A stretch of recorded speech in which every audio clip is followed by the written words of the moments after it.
What's going on, everybody? This is Charles, and I just wanted to share some more information that I came across here with the VKS.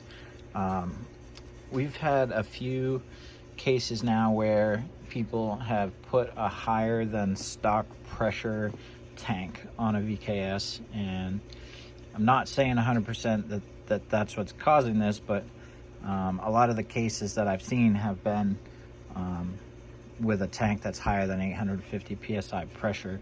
So I think it might be contributing. So basically what you have with the VKS, it's a lot similar to like a FSC pistol or a T8.1, T9.1, where it's got this firing bolt with that pin in the center, right? That's that pin that ZRAM makes the shorter replacement for. Not that we don't use them in the VKS, but just so you have an idea. Actually, I think I have one right here.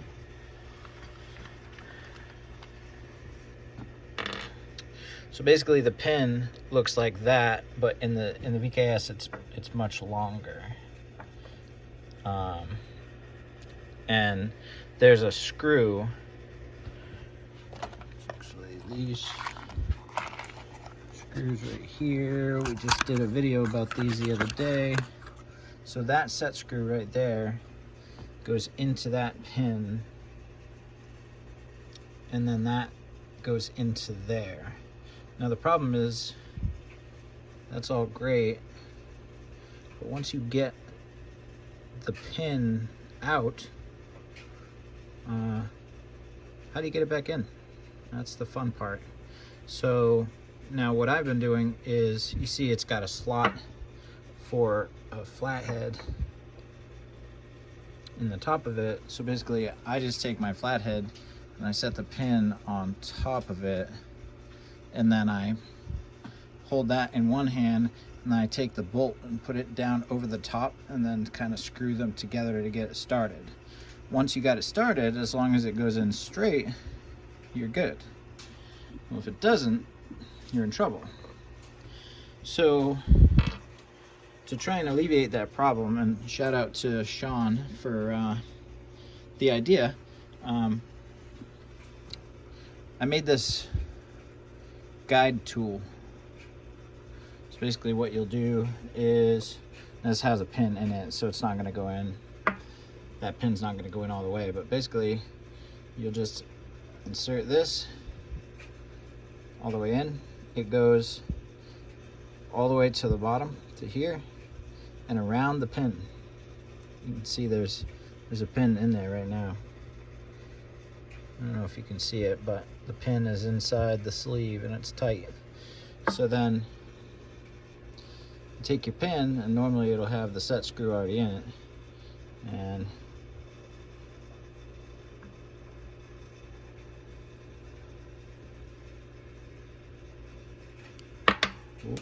hang on here,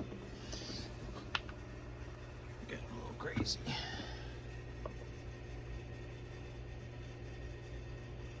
That's interesting.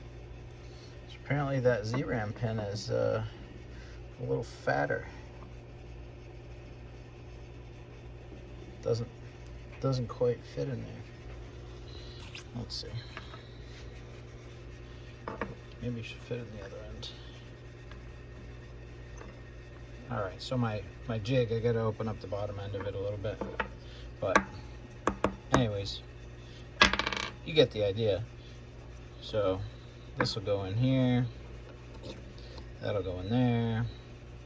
You can even load the pin into the front end of it if you had to, and then just go in with a screwdriver. It'll already be nice and straight, and then tighten her down. Hopefully that'll make it easier if your pin loosens up. You're gonna want to take it out, and it's upstairs, but you're gonna want to put red Loctite on it, basically. So if it loosens up, it's not gonna stay tight without red Loctite. So that's what I recommend. If you're shooting anything higher than 30-35 joules with these, I would recommend it as a regular service to just check it, make sure your pin is tight, because if it breaks off, it's kind of catastrophic. It can cause some pretty serious damage to things, and not to mention it will shoot basically auto fire until your whatever tank you have is empty, or you disconnect the air source. So nobody wants to unintentionally shoot somebody, so that's kind of what I recommend to keep things safe. That's all I got for now, and at some point I'll have some of these available for anybody that wants them, anybody that plans on taking one of these apart and messing around. And thanks for watching.